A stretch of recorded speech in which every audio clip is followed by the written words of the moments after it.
Bonjour à toutes et à tous, on se retrouve par écran interposé afin de vous faire un tout petit cours, une intervention, une explication par rapport à votre dispositif sur le musée, inciter les gens, les Français à se rendre au musée, par le biais de la philosophie.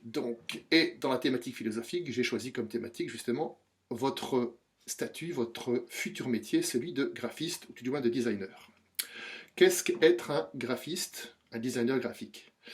Eh bien, c'est plusieurs choses, ce n'est pas qu'une seule chose. Ce n'est pas seulement ce qu'on veut vous faire entendre ou vous faire croire, c'est-à-dire d'être un simple exécutant. Parfois, on parle du paradoxe du graphiste, c'est-à-dire est-ce qu'il existe sans exister? Oui, c'est lui qui fait le boulot, mais on ne sait pas qui c'est. Si vous créez un beau packaging, par exemple, on ne sait pas qui a fait le packaging, on se souvient du produit lui-même. Donc, ce paradoxe, on va essayer un petit peu de l'expliquer par justement quels sont les rôles que vous jouez quand vous êtes graphiste. L'un des premiers rôles que vous jouez est celui, on va comparer au cinéma ou au théâtre, est celui d'acteur. Effectivement, vous jouez un rôle, celui d'un client qui vous demande de créer une marque, créer une campagne de pub. Voilà. Vous répondez à sa demande, mais ça ne veut pas dire que vous vous soumettez à sa demande, parce que généralement, le client, ce n'est pas son métier. Vous, c'est votre métier d'être graphiste. Donc, premier rôle que vous jouez, c'est acteur. Voilà. Acteur, on peut dire aussi, on peut ajouter que vous jouez un rôle, vous intriguez, vous interprétez, vous amenez une plus-value. Si vous comparez, encore une fois, avec le cinéma ou le théâtre, vous avez plusieurs rôles qui ont été joués par différents acteurs, et chaque acteur a amené sa propre plus-value au rôle, justement. Et vous donnez aussi, en tant qu'acteur, vous donnez sens, vous donnez vie à un message. Un message souhaité par un client, vous lui donnez vie. Acteur. Deuxièmement, vous êtes aussi l'ami, on va dire, de l'acteur.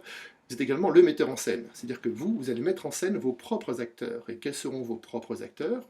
Images, photos, illustrations, mais surtout aussi la typographie qui est, à mon sens, l'acteur principal, le plus important de vos outils que vous avez de vos acteurs. L'acteur le plus important, c'est la typographie. Donc vous êtes également des metteurs en scène qui allez aussi, donc, comme l'acteur, donner vie à un projet en mettant en scène tous ces éléments. Mais tous ces éléments, évidemment, que l'on peut appeler des signes, voilà, il faut que ces signes soient compris par tout le monde. Et c'est là où vous devenez, troisièmement, après acteur, après metteur en scène, vous êtes aussi des traducteurs. Vous traduisez un message voulu par un client, vous le traduisez afin qu'il soit entendu, afin qu'il soit transmis et compris.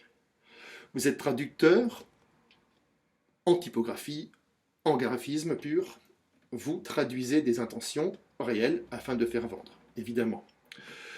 Vous travaillez sur la perception des gens, mais cette perception devient une réalité. C'est pour ça que vous mêlez en même temps émotion et raison. Voilà. Les gens vont dire ah oui j'aime bien ce produit, ah cette marque elle est bien, voilà. Vous gérez raison et émotion en même temps. Et surtout aussi, vous êtes là pour peut-être changer la perception des personnes sur tel ou tel produit. Soit créer une perception, soit la changer.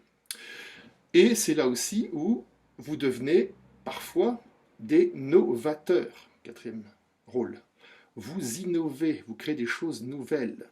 Vous allez redonner vie à une marque, redonner vie à un message, et vous allez donc susciter de l'intérêt en plus. Mais pour arriver à ce statut de novateur, d'innovateur ou de progressiste, faire des progrès, il faut passer avant tout par le cinquième rôle qui est celui de chercheur. C'est-à-dire que vous devenez des chercheurs qui cherchent le message absolu, le plus parfait, en lien avec la demande initiale. Voilà. Et c'est pour ça que je vous dis souvent, il faut diverger. Et dans les études supérieures, il faudra souvent diverger, proposer une, deux, trois. Trois, c'est ce qu'on vous demande pour ce dispositif. Mais des fois 4, 5, 10, 20, vous pouvez aller jusqu'à une multitude de propositions. Et ensuite, voilà, vous pourrez choisir, je veux ça, ça, ou je prends ça.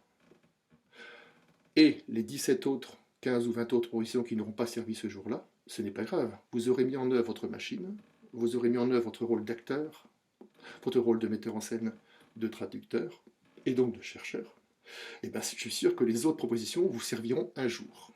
Et peut-être qu'un jour aussi, ces propositions deviendront des choses innovantes. Je finirai en disant, en conclusion, parce qu'il ne faut pas faire trop long non plus, que le travail du design graphique, du designer graphique, n'est pas un travail uniquement de mise en œuvre, c'est surtout un métier. Allez voir l'étymologie, le sens, la définition du mot métier dans le dictionnaire. C'est un métier au sens engagement, au sens service. C'est également votre métier une intention. Quelle est mon intention? Quelle est celle du client? Quelle est l'intention des clients du client? C'est une création, vous créez quelque chose, ça c'est sûr, une démarche créative. Il faut beaucoup de sensibilité, comme tout à l'heure on l'a dit, il faut de la raison et de l'émotion.